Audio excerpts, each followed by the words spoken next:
पाकिस्तान में 22वें संशोधन विधेयक के पारित होने के साथ ही लोकतांत्रिक व्यवस्था पर भी प्रश्न खड़े हो गए हैं। दरअसल इस संशोधन के जरिए पाकिस्तान के सर्वोच्च न्यायालय के पास किसी भी मामले में स्वतः संज्ञान लेने का अधिकार समाप्त हो गया है। आलोचकों का कहना है कि ये संशोधन पाकिस्तानी न्यायपालिका के ताबूत में आखिरी कील है। 26वें संशोधन की बात हम कर रहे हैं। 26वां संशोधन जो हुआ है उसमें पाकिस्तान की लोकतांत्रिक व्यवस्था को खतरा बताया गया है।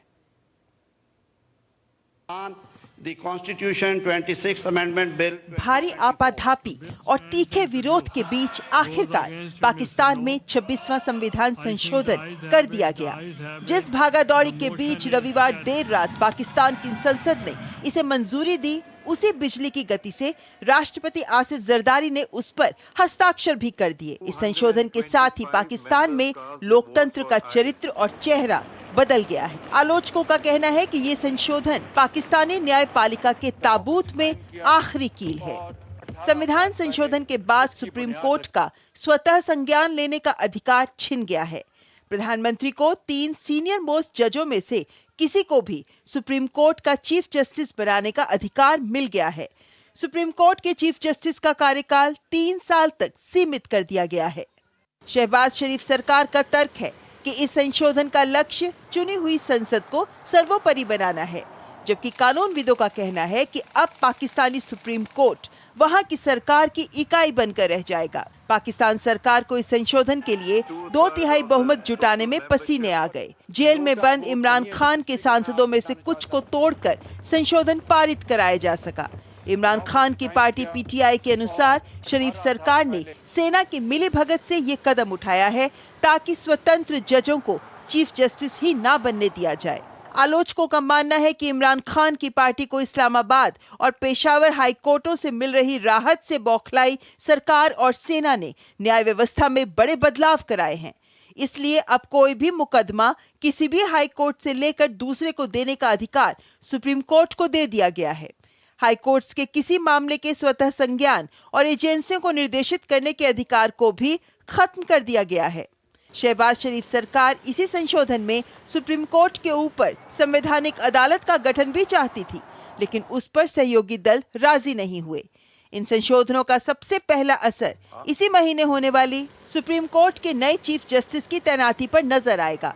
माना जाता है कि रिटायर हो रहे चीफ जस्टिस काजी फाइज ईसा का झुकाव शहबाज सरकार और सेना की तरफ रहा है, लेकिन दूसरे सबसे सीनियर जज मंसूर अली शाह इन दोनों के एजेंडे को सूट नहीं करते। पीटीआई सहित बहुत से समूह चेतावनी दे रहे हैं कि ये मनमानी पाकिस्तान को बांग्लादेश बनाकर छोड़ेगी। तो पाकिस्तान की संसद में 26वें संशोधन के बाद में जिस तरीके की स्थिति बनी है अतुल जी, और अब हम ये कह रहे हैं कि पहले ही पाकिस्तान में लोकतंत्र और लोकतांत्रिक व्यवस्था जो थी वो खतरे में थी, लेकिन अब जो सर्वोच्च न्यायालय है पाकिस्तान का, उसके अधिकार सीमित कर दिए गए हैं। इसे कैसे देख रहे हैं? पराक्रम जी, एक बेसिक इक्वेशन है इस वक्त पाकिस्तान में जी। मिलिट्री को सुप्रीम रहना है किसी भी स्थिति में, ठीक है। मिलिट्री को चैलेंज कहाँ से आया था? इमरान खान की पार्टी से। तो हमने पिछले 1-1.5 साल में देखा, बल्कि मई 9 को जो अटैक्स हुए थे मिलिट्री इंस्टॉलेशंस वगैरह पे, तब से हम देख रहे हैं कि इमरान खान को पूरी तरह से कमजोर करने की कोशिश की गई। नवाज शरीफ लंदन में थे, उनको वापस लाया गया। इमरान खान जेल में कई तरह के केस उनके ऊपर चलने शुरू हुए। तो वो प्रोसेस आगे चली जा रहा है। शहबाज शरीफ की सरकार आई है जो मिलिट्री के साथ काफी क्लोज है, तो इसलिए मिलिट्री का वो काम तो हो गया शहबाज शरीफ के आने पर। अब लेकिन इमरान खान का खतरा अभी भी है।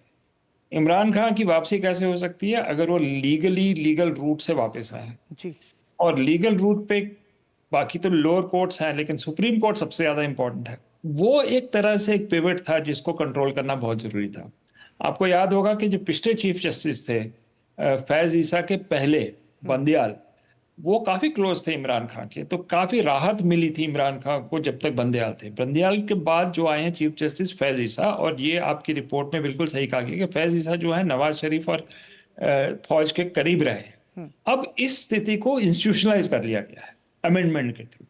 इतना कमजोर कर लिया और पार्लियामेंट को इतना सुपीरियर उसके लिए कर दिया है। पार्लियामेंट मतलब पार्लियामेंट के साथ फौज, जी इसका पलड़ा इतना भारी हो गया है कि अब जो मेन चैलेंज आ रहा है इमरान खान से, उसके लिए वो जुडिशियल चैलेंज नहीं रहेगा।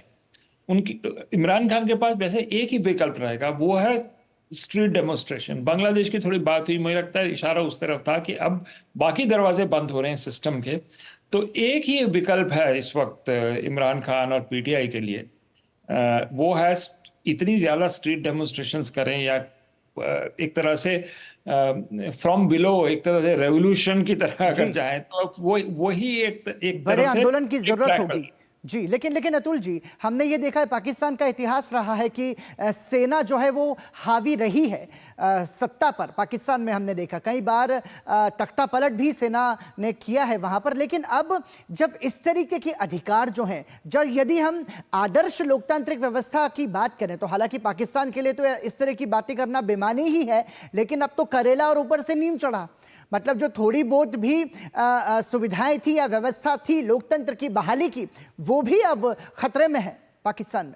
वो बिल्कुल, वो डेमोक्रेसी का तो मतलब ही नहीं है वहां पर अब। एक तरह से जब से नवाज शरीफ और वो आए तो वो तो फिक्स हो गए। पहले अगर आप देखें मिलिट्री कैसे फिक्स करती है डेमोक्रेसी को, इमरान खान जब जीते थे 2017-18 की अगर बात करें हम, तो इमरान खान और वहां के जो आर्मी चीफ तब जो थे बाजवा जी, जी उनके बीच में अंडरस्टैंडिंग रही, आईएसआई के साथ अंडरस्टैंडिंग, हमीद गुल आईएसआई चीफ थे, तो तब के बाद हम देख रहे हैं कि इमरान खान को लाए।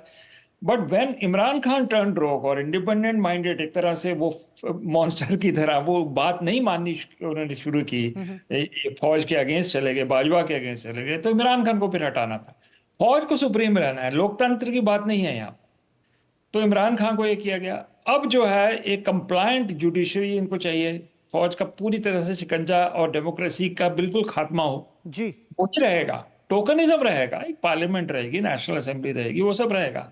ठीक है। लेकिन हम देख रहे हैं कि इस मूव के बाद जो मिलिट्री है उसकी पकड़ और भी ज्यादा मजबूत हो गई बिल्कुल, है, और वो मिलिट्री किसी भी लोकतंत्र स्थिति उतना में कमजोर कोई पड़ा भी है। बदलाव वहां पर कर सकती है, और ऐसे में लोकतंत्र की हत्या वहां पर होती हुई नजर आ रही है। बहुत बहुत धन्यवाद अतुल अनेजा जी इस दोनों खबरों के विश्लेषण के लिए और हमारे साथ जुड़ने के लिए। और इसी के साथ